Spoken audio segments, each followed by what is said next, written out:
Swayam Prabha. Digital India. Educated India.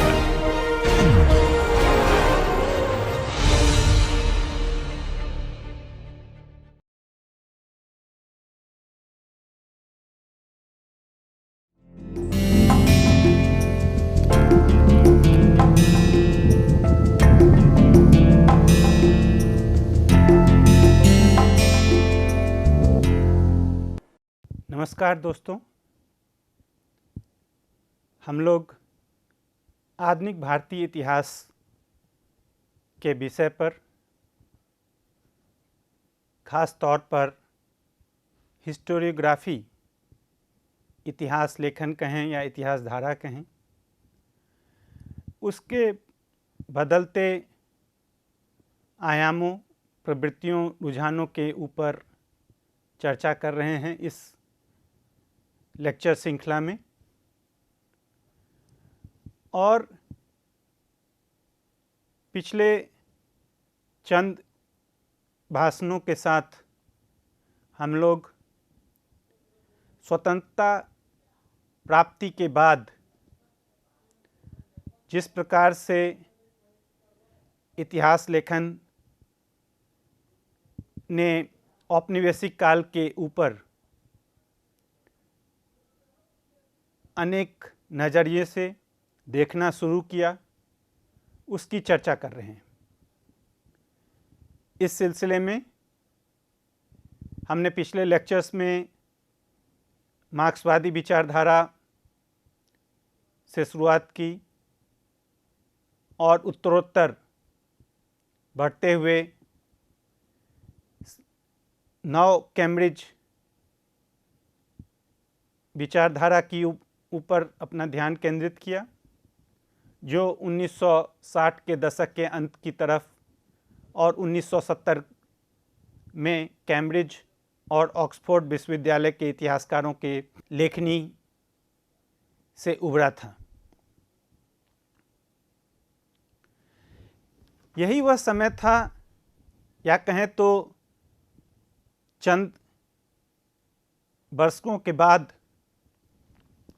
1970 के दशक के मध्य से उपरांत भारतीय इतिहासकारों का एक बहुत छोटा सा समूह उभर रहा था, जो अपने पहले के इतिहास लेखन की थाती से कई अर्थों में कुछ जटिल से, कुछ तीखे से सवाल कर रहा था। इस छोटे से समूह में अधिकांश इतिहासकार नवयुवक थे और इनकी अगुवाई एक बेहद प्रतिभाशाली और तीक्ष्ण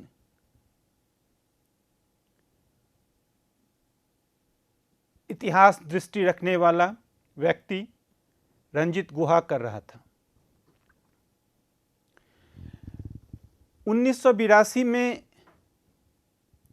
इस समूह ने पहली पुस्तक प्रकाशित की और इस पुस्तक की मान्यताएं, तीखे सवाल और इन सवालों से उपजे वे संभावनाओं ने शीघ्र ही भारतीय इतिहासकारों का ध्यान अपनी तरफ खींचा। हम लोग बात कर रहे हैं सबाल्टर्न स्कूल की, या सबाल्टर्न स्टडीज़ कह सकते हैं, जिसे हिंदी में उपाश्रित इतिहास लेखन या फिर कई बार सरलीकृत तरीके से निम्न वर्गीय इतिहास लेखन के नाम से जाना जाता है। तो यदि शुरू से बात करें तो जो शब्द है सबाल्टर्न, उपाश्रयन, यह दरअसल मशहूर इटालियन मार्क्सवादी विचारक एंटोनियो ग्राम्सी की किताब प्रिजन नोटबुक से लिया गया शब्द है।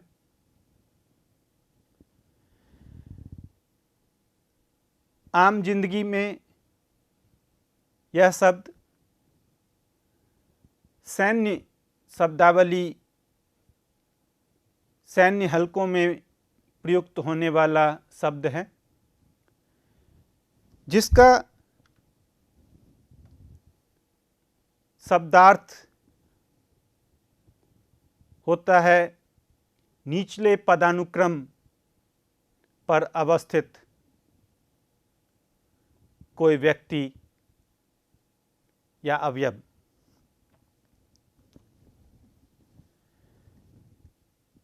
अर्थात अधीनस्थ, जो किसी के अधीन हो।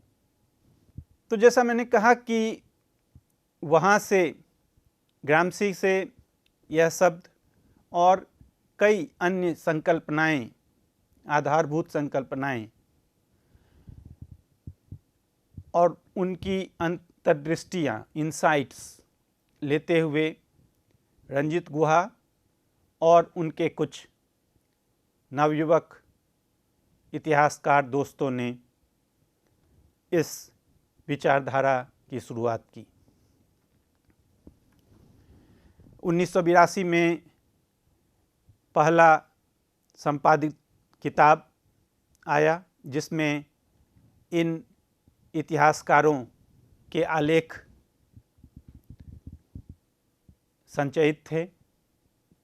रंजीत गुहा के अतिरिक्त जो नाम महत्वपूर्ण हैं इस पहली पीढ़ी या सबाल्टर्न स्टडीज़ कलेक्टिव के फाउंडर मेंबर्स के रूप में, उनमें पार्था चटर्जी जो राजनीतिक विज्ञानी रहे हैं, Dipesh Chakrabarty, Shahid Amin, David Hardiman, David Arnold, Gyanendra Pandey, Sumit Sarkar, बाद में कुछ ही समय बाद ज्ञान प्रकाश इससे जुड़े और यह कारवां बढ़ता गया, जिस पर हम विस्तार से आगे चर्चा करते रहेंगे। अब देखते हैं कि इस विचारधारा की मूल स्थापनाएं क्या थी। वह क्या था जो बेहद उत्तेजक था, बेहद अंतर्दृष्टियों से, संभावनाओं से लबरेज था। तो जो पहली मूल संस्थापना है वह यह कि इतिहास लेखन, और ख़ास तौर पर यहाँ वे भारतीय इतिहास लेखन से संबोधित कर रहे हैं। इतिहास लेखन लंबे समय से अभिजात्यता से ग्रसित है। यह अभिजात्यता औपनिवेशिक है और यह बुर्जुआ अभिजात्यता है। यह पहली मान्यता, अर्थात अब से पहले जो कुछ भी इतिहास में लिखा गया है वह दरअसल अभिजातियों के लिए, अभिजातियों के नज़रिए से और अभिजातियों के द्वारा लिखा गया इतिहास है।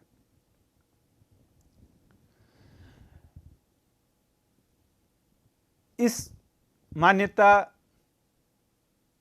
जो पूरे सबाल्टर्न स्टडीज़ इंटरवेंशन के मूल में चलती रही, थोड़े बहुत परिवर्तन के साथ, संशोधन संवर्धन के साथ। यहाँ दरअसल कहा यह जा रहा है कि इतिहास लेखन ने लोगों की भूमिका को, आम जन की भूमिका को, इतिहास में लोगों के द्वारा उनके अपने शर्तों पर किए गए योगदान का कोई संज्ञान नहीं लिया गया है। अर्थात या तो आमजन इतिहास में के केंद्रीय भूमिका में है ही नहीं, उनके योगदान की उपेक्षा की गई, उन्हें उनका नज़रअंदाज किया गया, या फिर जब वे इतिहास के पन्नों पर उनका जिक्र आता भी है तो बेहद चलताऊ तरीके से और उनकी शर्तों पर नहीं आता है। यह जो फ्रेज है उनकी शर्तों पर, यह महत्वपूर्ण है और इसके अलग अलग पहलुओं को हम जानने की कोशिश करेंगे। लोग आम जन को उनकी शर्तों पर इतिहास में शामिल करने के क्या मायने होते हैं। तो रंजित गुहा जैसा कि इस पहले ही संपादित पुस्तक जो 1982 में आई उसकी भूमिका में यह बात लिखते हैं कि आमजनों को उनके शर्तों पर उनके योगदान का इतिहास लेखन ने संज्ञान नहीं लिया। उन शर्तों का, उनकी भूमिका का, उनके योगदान का विश्लेषण करना तो बहुत दूर की बात है। अपनी शर्तों पर राष्ट्रवादी आंदोलन में किए गए योगदान, अब इस अपनी शर्तों की बात को अगले पंक्ति में वे एक्सप्लेन कर रहे हैं कि अपनी शर्तों पर राष्ट्रवादी आंदोलन में किए गए योगदान का अर्थ अभिजातियों के तरीके से, उनके सोच से स्वतंत्र तरीके से जिस प्रकार आमजन भागीदारी कर रहे थे राष्ट्रवादी आंदोलन में, उस भागीदारी को उस स्वतंत्र तरीके से व्याख्यायित, विश्लेषित नहीं किया गया है इतिहास लेखन में। तो इस मूल वाक्य में ही हम पाते हैं कि एक इनहेरेंट एजम्पशन या स्टेटमेंट जिसे कहते हैं वह अंतर्निहित है, वह यह कि अभिजातियों और आमजनों, जिसे मास कहते हैं, या फिर यही इसी मास के लिए आप कह सकते हैं कि उपाश्रयित वर्गों, उपाश्रयित सामाजिक समूहों, इनकी राजनीति के बीच इसका अर्थ है कि एक किस्म का अंतर हुआ करता है, एक किस्म की खाई होती है। अंग्रेजी में जिस शब्द का बार बार इस्तेमाल वे कर रहे हैं वह है डिसजंक्चर, अर्थात कहीं ना कहीं विच्छेद, जंक्शन और उसका उलट डिसजंक्चर। तो फिर से यहाँ मैं दोहरा दूं, और यह मैं बार बार इन मूल प्रस्तावनाओं को दोहराता जाऊंगा क्योंकि इन्हीं बातों को लेकर बाद के दशकों में बहुत अधिक विवाद होता रहा। इसलिए हमारे ज़हन में इन के सभी पहलुओं को सरलता से समझना बेहद जरूरी है। तो दो बातें हुई कि इतिहास लेखन ने आमजनों की भूमिका को, उनके योगदान को अहमियत नहीं दी। दूसरी बात कि जहां आमजनों को शामिल भी किया गया है, उनका जिक्र भी है, तो आमजन अपनी शर्तों पर जिस प्रकार से राजनीति कर रहे थे और जो उनकी शर्तें थी वह अभिजातियों के नज़रिए से, अभिजात्य जिस तरह से राजनीति कर रहे थे, जिन सोच के साथ कर रहे थे, उससे अलग थी, उससे स्वतंत्र थी, उससे स्वायत्त थी। तो इस स्वायत्तता के साथ उनका इतिहास में विश्लेषण, अंकन नहीं किया गया है। उनकी भूमिका को नज़रअंदाज किया गया है, इग्नोर किया गया है। और इस प्रस्तावना का दूसरा पहलू यह हुआ कि अभिजातियों और आमजनों के सोच में कहीं न कहीं बुनियादी अंतर है, एक खाई है, और इस खाई को, इस अंतर को, इस डिसजंक्चर को एक इतिहासकार के रूप में हम कैसे देखें।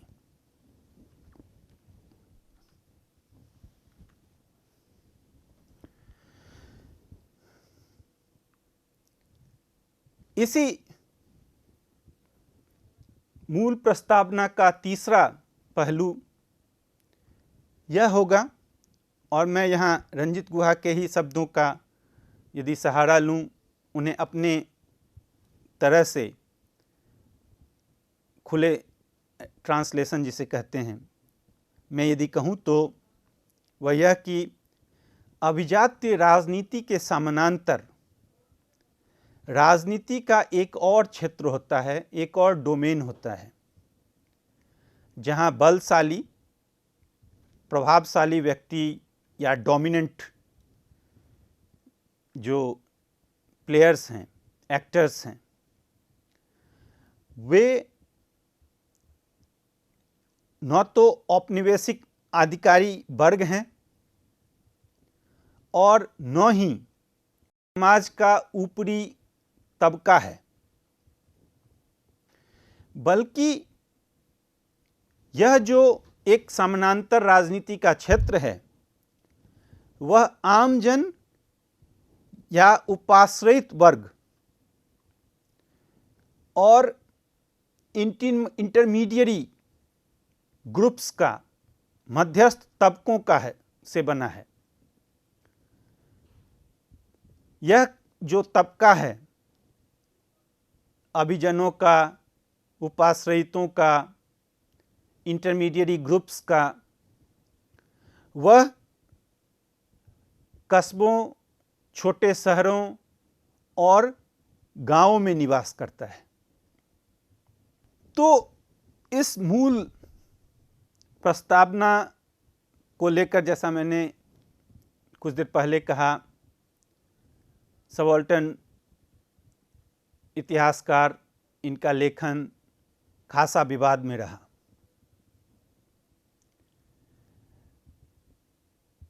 क्योंकि पहली बात तो यह कि जिस चीज़ की बात, जिस स्वायत्तता की बात कर रहे हैं, राजनीति के दो पार्टों की बात कर रहे हैं, दो डोमेन्स की बात कर रहे हैं, इलिट और सबाल्टर्न डोमेन, इलिट पॉलिटिक्स और मास पॉलिटिक्स। इनकी समानांतरता को, इसमें जो मास पॉलिटिक्स है, मास का डोमेन है, आम जनों का जो क्षेत्र है राजनीति का, उपाश्रितों का जो क्षेत्र है, क्या वह असंपृक्त क्षेत्र है?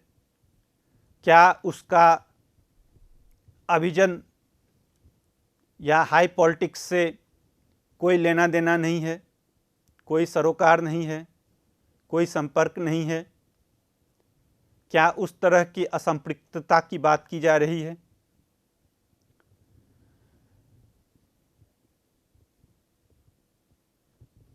तो और भी अनेक सवाल इसी स्वायत्तता को लेकर, स्वायत्तता को आइसोलेशन की तरह समझा जाए क्या? क्या ये दोनों जो राजनीति के अलग अलग क्षेत्र, डोमेन्स बनते हैं, वे एक दूसरे से आइसोलेटेड हैं? तो इन तमाम मुद्दों को लेकर बहस चले तो स्वायत्तता को लेकर एक और सवाल है। एक तो आइसोलेशन का सवाल हुआ, क्या ये दोनों डोमेन एक दूसरे से आइसोलेटेड हैं? दूसरा कि क्या ये दोनों एक दूसरे से स्वतंत्र हैं? यहाँ न तो आइसोलेटेड डोमेन की बात की जा रही है, न ही स्वतंत्र डोमेन की बात की जा रही है। जो वाक्य मैंने रंजित गुहा का उद्धृत किया था पहले, वहाँ स्वतंत्र का अर्थ यह है कि उपाश्रित या आमजन अपनी सोच रखते हैं, अपनी शर्तों पर भागीदारी कर रहे हैं।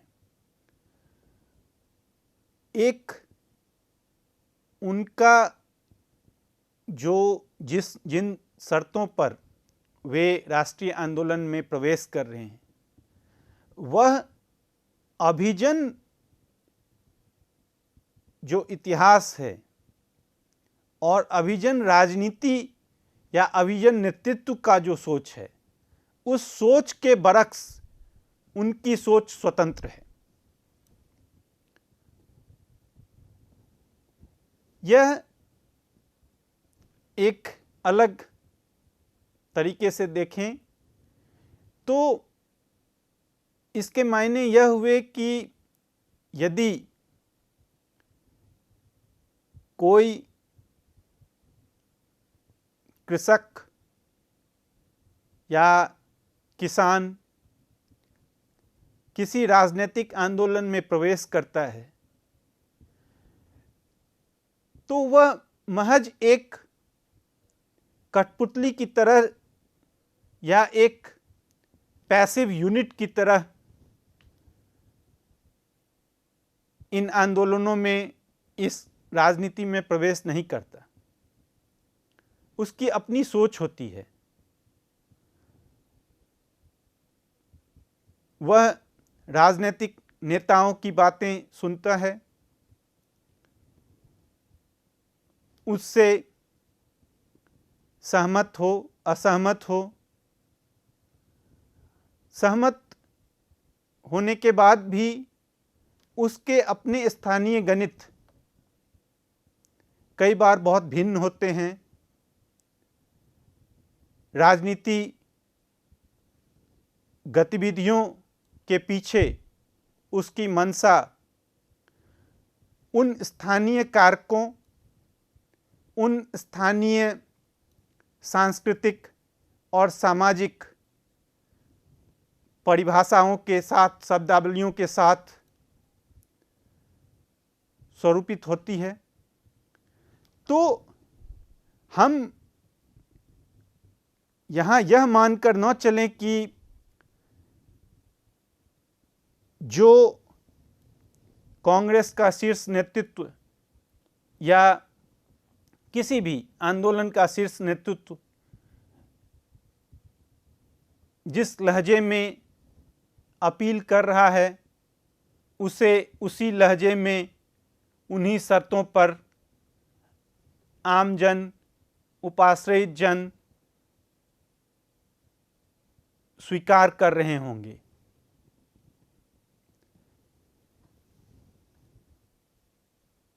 तो यहाँ एक ही राष्ट्रवाद के कई अलग अलग खंडित आख्यानों की बात एक तरफ तो की जा रही है।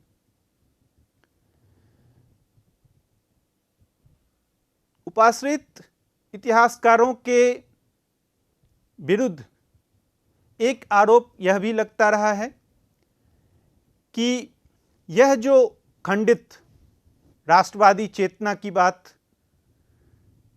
है, क्या वह कहीं उसी तरफ तो हमें नहीं ले जा रहा जिसकी चर्चा हमने नव कैम्ब्रिज स्कूल के इतिहास लेखन के संदर्भ में अपने पिछले लेक्चर में कहा।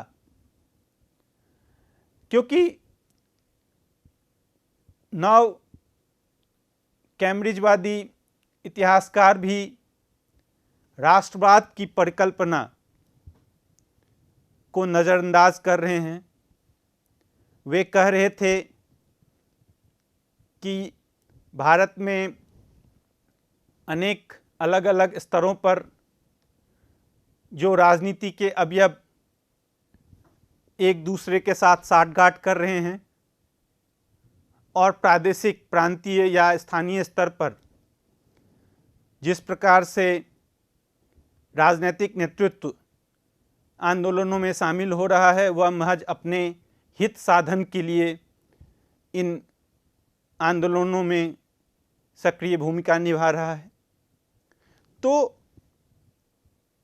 यहाँ जब सबाल्टर्न इतिहासकार उसी तरह से राष्ट्रवाद को एक खंडित आख्यान की तरह देख रहे हैं, तो क्या दोनों समान ही नहीं हो गए?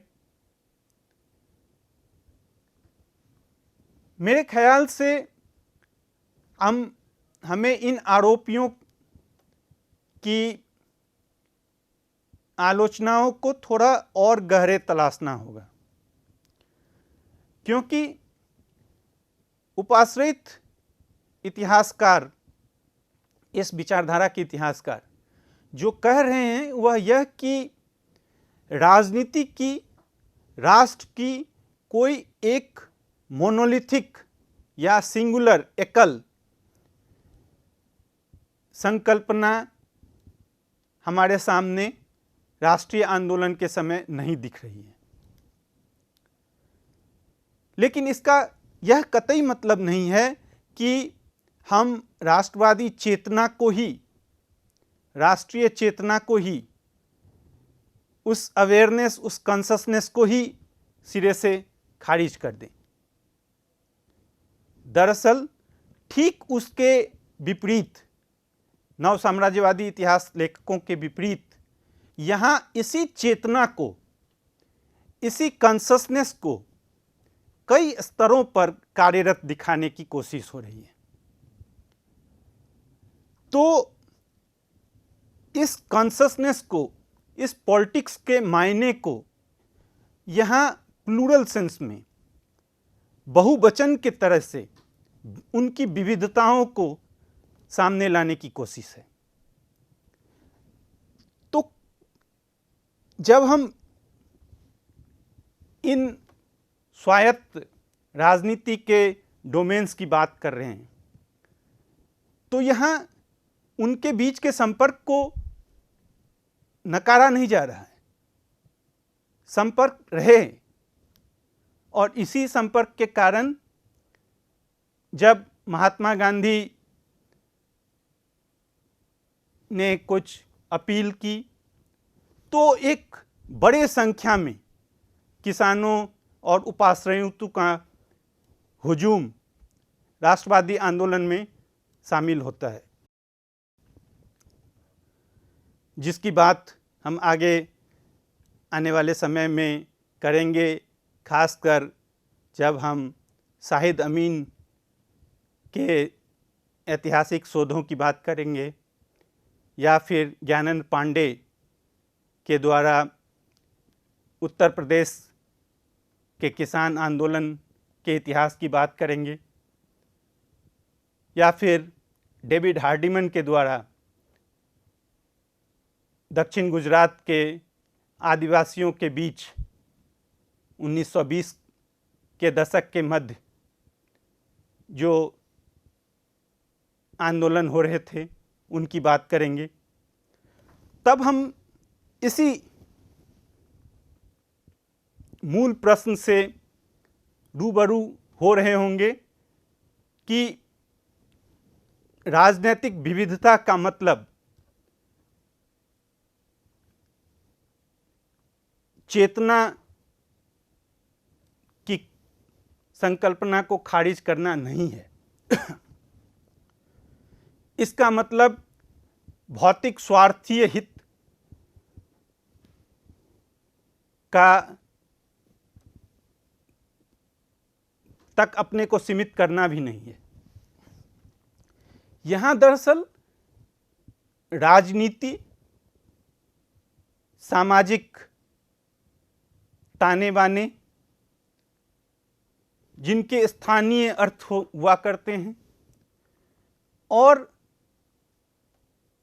जीवन पद्धति, सांस्कृतिक क्षेत्रीयता, उनका बाहुल्य है और उस बाहुल्य से राजनीति की समझ, बेहद संश्लिष्ट समझ हमारे सामने इतिहास में आ रही है। तो ये तो एक बात हुई। और इसी विविधता की जब हम बात कर रहे हैं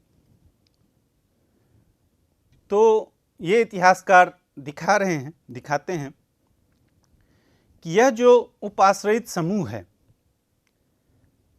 वह अपनी शर्तों पर गतिविधियां करता है, जिसकी विचारधारा भारत के सामाजिक अवयवों की विविधता के द्योतक हैं। जो बात अभी मैंने तुरंत कही, सामाजिक और सांस्कृतिक विविधता की बात। तो औपनिवेशिक काल में लोगों की गोलबंदी, उनका मोबिलाइजेशन अपनी समग्रता के साथ और अपने समेकित स्वरूप में किसान आंदोलनों में परिलक्षित हुआ। यह एक और मान्यता।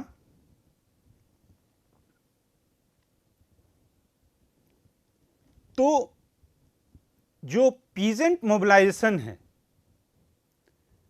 वह दरअसल भारतीय राष्ट्रवाद के इतिहास के केंद्र में है।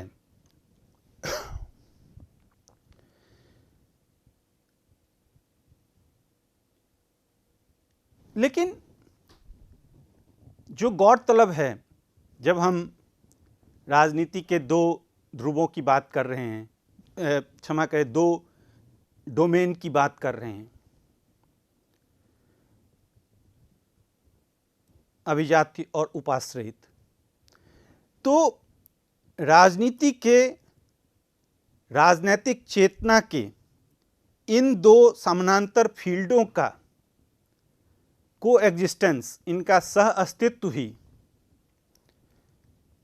दरअसल बुर्जुआ राष्ट्रवाद की असफलता के ऐतिहासिक सत्य का इंडेक्स है। यहाँ एक गहरी बात कहने की कोशिश की जा रही है, जो इतिहास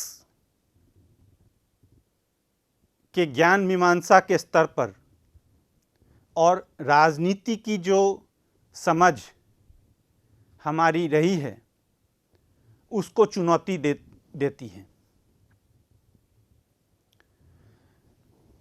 क्योंकि इसका मतलब यह है, दो फील्ड्स का होना, कि बुर्जुआ अभिजात्य राष्ट्रवाद अपने नेतृत्व से, अपने फ्रेम में उपाश्रयितों की राजनीति को, उपाश्रयित राजनीति की भाषा को, उनकी चेतना को ढालने में असफल रहा।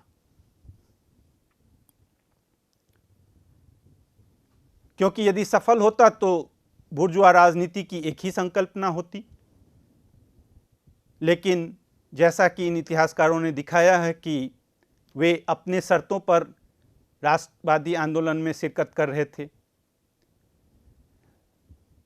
तो इसका मतलब यह भी है कि जो राजनीति की हमारी समझ है अभी तक, वह दरअसल एक खास ऐतिहासिक और एक खास दिशा से आ रही है। यह ऐतिहासिक कॉन्टेक्स्ट और यह दिशा दरअसल पश्चिमी यूरोपीय पोस्ट इनलाइटनमेंट जो अंडरस्टैंडिंग है राजनीति की, वह तय कर रहा था। लेकिन भारतीय संदर्भों में उपाश्रयितों की भागीदारी का जो इतिहास है, वह हमें दिखाता है कि वह जो पोस्ट इनलाइटनमेंट जो कॉन्स्ट्रक्ट है इतिहास का, वह भारतीय जनमानस को, उपाश्रयितों को कोलोनाइज करने में, उनके राजनीति की भाषा को स्वरूपित करने में असफल रहा। और इसी असफलता का जो ऐतिहासिक सत्य है, उसका इंडेक्स ये उपाश्रयित जो राष्ट्रीय चेतना है उसके रूप में हमारे सामने आता है। इन मूल प्रस्तावना के साथ अब हम यह जानने की कोशिश करेंगे कि जब 1970 के दशक के मध्य से और 1980 के दशक में यह इतिहास लेखन हमारे सामने आ रहा है, तो उसके बौद्धिक पृष्ठभूमियाँ किन बौद्धिक कारणों से यह हमारे सामने आता है। एक तो या फिर कहें कि दूसरे शब्दों में कि इसकी जड़ें, बौद्धिक जड़ें हमें कहाँ तक ले जाती हैं।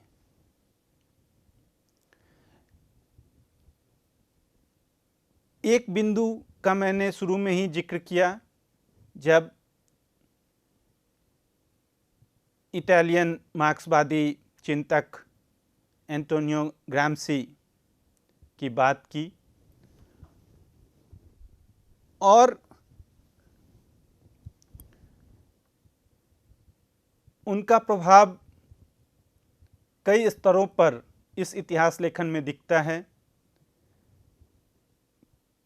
पारिभाषिक शब्दावली की बात तो है ही, लेकिन कई संकल्पनाएं राजनीति की, जैसे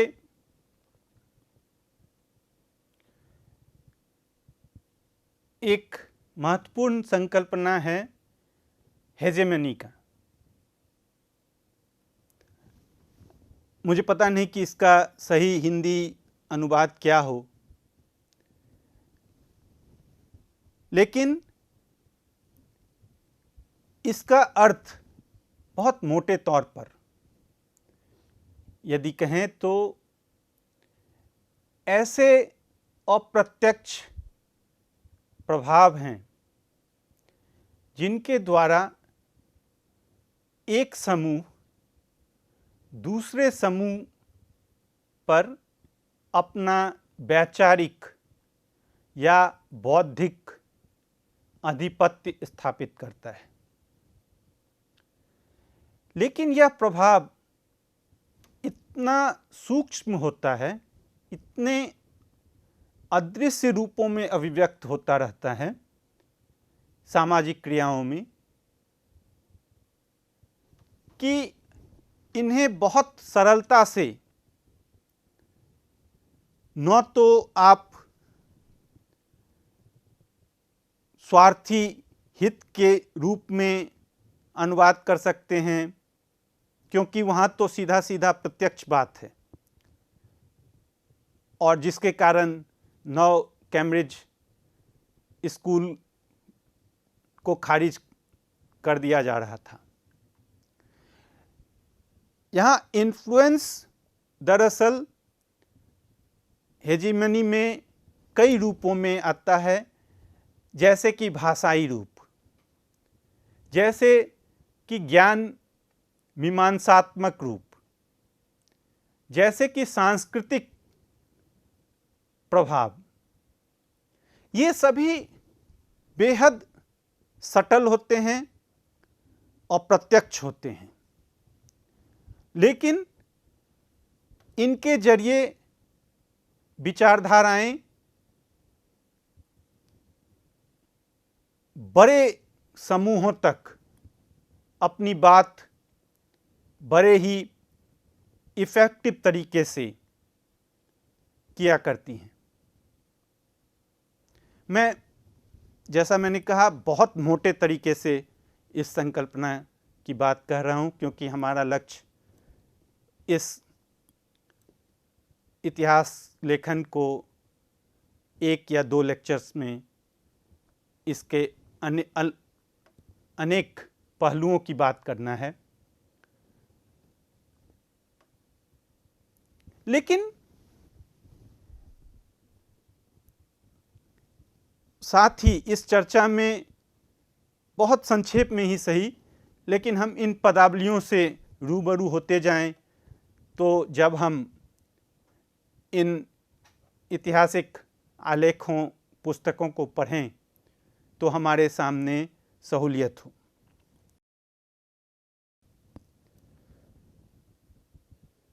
मैं बार बार शोधार्थियों से, छात्रों से यह अपील करूंगा कि जब भी हम किसी इतिहास धारा की बात कर रहे हैं, किसी स्कूल की बात कर रहे हैं, तो मुकम्मल तौर पर जानने के लिए हमें उनके कुछ मूल आलेखों और पुस्तकों को स्वयं ही पढ़ना होगा, वह भी आलोचनात्मक नज़रिए से। इन पुस्तकों का जिक्र मैं बार बार अपने लेक्चर्स में कर ही रहा हूँ,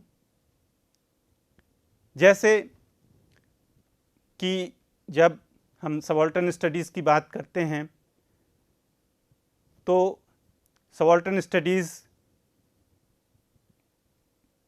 के पहले खंड में, जो 1982 में रणजीत गुहा द्वारा संपादित होकर ऑक्सफोर्ड यूनिवर्सिटी प्रेस से आई, उसकी भूमिका जो बहुत संक्षिप्त 4-5 पन्नों की भूमिका है, वह जरूर पढ़ना चाहिए। जो शोधार्थी हिंदी में उपलब्ध पुस्तक पढ़ना चाहते हैं, उनके लिए भी 2 खंडों में निम्न वर्गीय प्रसंग के कई आलेखों का अनुवाद प्रकाशित है, वह देख सकते हैं। बहरहाल हम जो बौद्धिक पृष्ठभूमि की बात पर वापस आएं, तो एक महत्वपूर्ण संकल्पनात्मक जो पृष्ठभूमि है, वह चीन में माओवादी आंदोलन और उसकी जो समझ है, उस इतिहास की समझ, वह रही।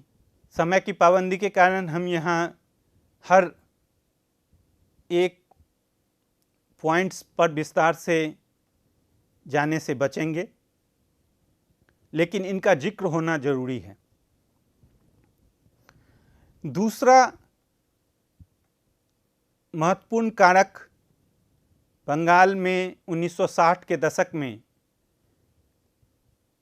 जो नक्सलबारी आंदोलन के रूप में एक्सपेरिमेंट्स हो रहे थे और उस आंदोलन से जो राजनीतिक समझ पैदा हो रही थी, खासकर कृषकों की चेतना को लेकर, किसानों की भागीदारी को लेकर, माओवादी आंदोलन चीन का, उसका इतिहास और नक्सलबारी आंदोलन के इतिहास, ये दोनों महत्वपूर्ण हैं। तीसरा महत्वपूर्ण पहलू रहा इस पृष्ठभूमि का 1950 और 1960 में भारत में ग्रामीण अध्ययन, विलेज स्टडीज़ पर काफ़ी जोर रहा। बड़े पैमाने पर लोगों ने अलग अलग भौगोलिक क्षेत्र में जाकर गांवों की सामाजिक जीवन का विस्तार से अध्ययन किया और वहाँ से निकली हुई अंतर्दृष्टियाँ सबाल्टर्न स्कूल के इतिहासकारों के लिए प्रत्यक्ष या अप्रत्यक्ष अधिकांश रूप में अप्रत्यक्ष एक थाती की तरह काम किया।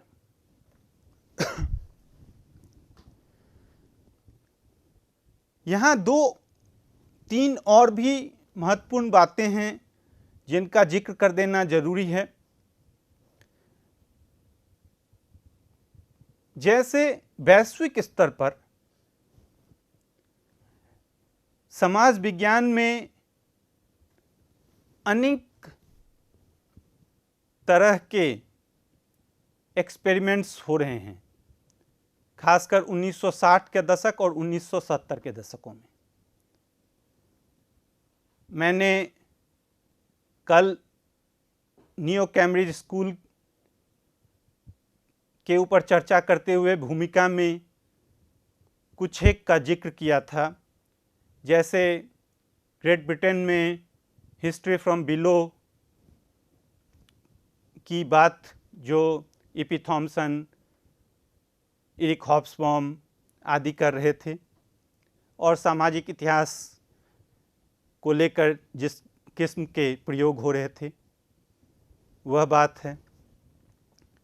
लेकिन इतिहास के बाहर भी समाज विज्ञान में जैसे 1970 का दशक लिंग्विस्टिक टर्न्स के लिए जाना जाता है या लिटरेरी टर्न, भाषाई या लिंग्विस्टिक टर्न, जहाँ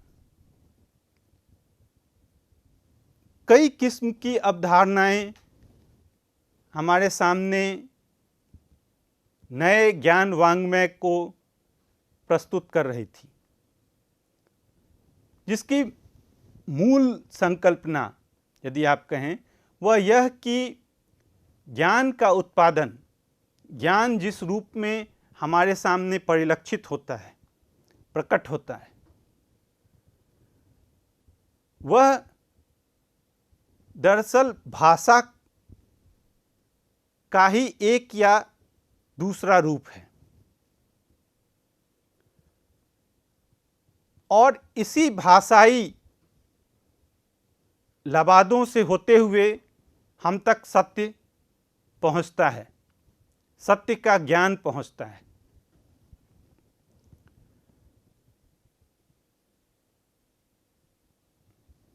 तो क्या जब हम समाज विज्ञान कर रहे हैं तो भाषा की अहमियत को हम नज़रअंदाज कर दें और महज ऑब्जेक्टिव ट्रुथ की तलाश में हम पुराने जो मान्यताएं रहीं, ऑब्जेक्टिव यूनिवर्सल ट्रुथ, अपने को उसी दायरे में रखें, या ट्रुथ के यूनिवर्सैलिटी के क्या मायने हुए? क्या ऑब्जेक्टिव ट्रुथ बगैर भाषाई परिधानों के हमारे सामने परिलक्षित हो सकता है? क्योंकि हमें भी फिर वापस एक समाज वैज्ञानिक, एक इतिहासकार की तरह जब हम अपने पाठकों से संवाद कर रहे होंगे तो किसी न किसी भाषाई माध्यम का ही तो सहारा लेना होगा और उसी के जरिए उस ऐतिहासिक ज्ञान को संप्रेषित करना होगा। तो ये तमाम तरह की बातें हैं। यहाँ इस भाषाई मोड़ की जब बात करते हैं तो और भी गहरे स्तर पर इससे पहले भाषा विज्ञानियों का प्रभाव परिलक्षित होने लगता है 1960-1970 के दशक में, जिसमें फर्नांडो द ससूर या फिर रोland बार्थ्स आदि कई नाम हैं, कई हस्तियां हैं जिनके लेखन ने समाज विज्ञान और शोध को अनेक अनेक स्तरों पर प्रभावित किया। तो ये एक बात है, भाषा और ज्ञान के बीच के अंतर संबंध की बात है। दूसरा कि जब 1950 और 1960 में एंथ्रोपोलॉजिस्ट, सोशियोलॉजिस्ट ग्रामीण अध्ययन कर रहे हैं तो एक किस्म की असहजता भी सामने आ रही है, और वह असहजता इस बात को लेकर कि भारतीय इतिहास ने, भारतीय समाज विज्ञान ने कहीं न कहीं जातीय संश्लिष्टता या और भी अनेक जो ऐसी सामाजिक संश्लिष्टताएं जो भारत के संदर्भ में जिनका विशिष्ट स्थान है और जो वैश्विक समाज विज्ञान के दायरे में अक्सर सरलीकृत कर दी जा रही थी, उनके ऊपर जागरूकता को लेकर।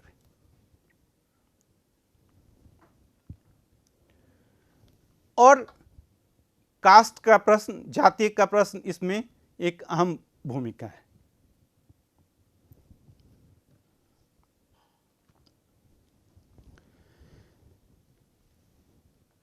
इसके बाद इन सब से जुड़ा हुआ, और यह बहुत हद तक इस ग्रामीण अध्ययनों की बात भी है, वहाँ से भी इसका जुड़ाव है, वह यह कि इतिहास दूसरे विषयों के साथ एक किस्म का संवाद अब बेहतर तरीके से कर रहा है। अन्य शब्दों में कहें तो इतिहास अपनी सीमाओं के प्रति एक किस्म की जागरूकता दिखा रहा है, और यह जो दूसरे विषयों के साथ संवाद है, वहाँ एंथ्रोपोलॉजी का मैं खास तौर पर नाम लेना चाहूँगा। एंथ्रोपोलॉजी और एंथ्रोपोलॉजिकल लिटरेचर का सबाल्टर्न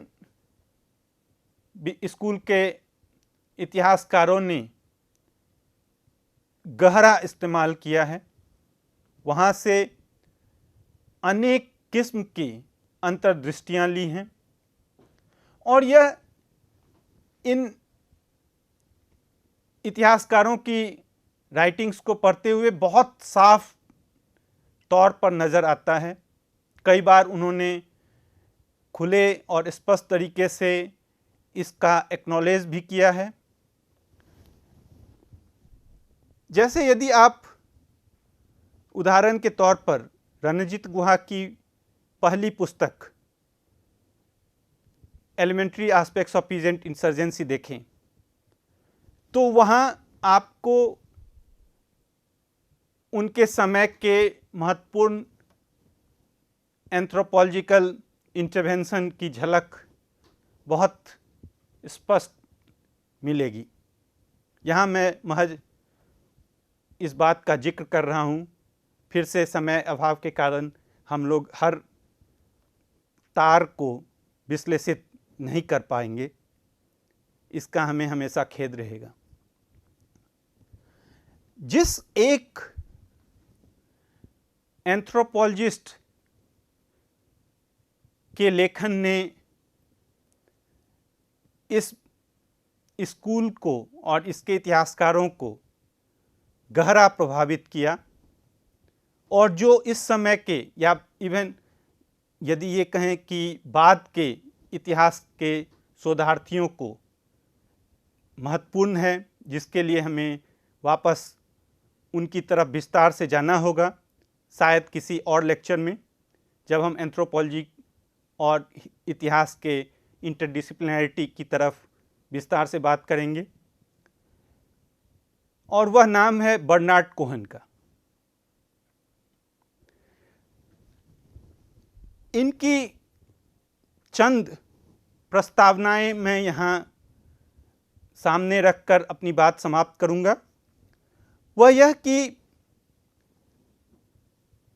आधुनिक भारतीय इतिहास का अध्ययन, बर्नार्ड कोहेन कहते हैं कि तब तक अधूरा रहेगा जब तक कि इस बात की गहराई से खोज न हो कि ब्रिटिश शासन ने किन रूपों में सामाजिक और सांस्कृतिक संरचनाओं एवं व्यवहारिकता को प्रभावित किया।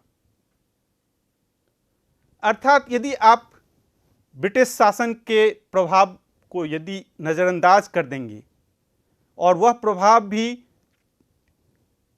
ऐसा प्रभाव जो भारतीय समाज और सांस्कृतिक व्यवस्था को गहरे रूप में जहाँ वह स्पर्श करता है, दखलंदाजी करता है, जब तक आप उसका अध्ययन नहीं करेंगे आप भारत में कॉलोनियलिज्म के हिस्ट्री को नहीं समझ सकते। यह इसलिए कि बर्नार्ड कोहेन कहते हैं कि औपनिवेशिक राज्य का अपने समय में भारतीय समाज के आधारभूत संरचना पर असाधारण प्रभाव पड़ा। तो हमें राजनीति की, राष्ट्रवादी चेतना की एक मुकम्मल समझ के लिए अलग अलग समाज के स्तरों पर सामाजिकता, सांस्कृतिक व्यवहार के अलग अलग धरातलों पर अपना ध्यान केंद्रित करना होगा, जिसकी तरफ सबाल्टर्न इतिहासकार हमें इशारा कर रहे हैं और जिस थाती को, जिस इनसाइट्स के साथ वे नए इतिहास लिख रहे हैं। शुक्रिया।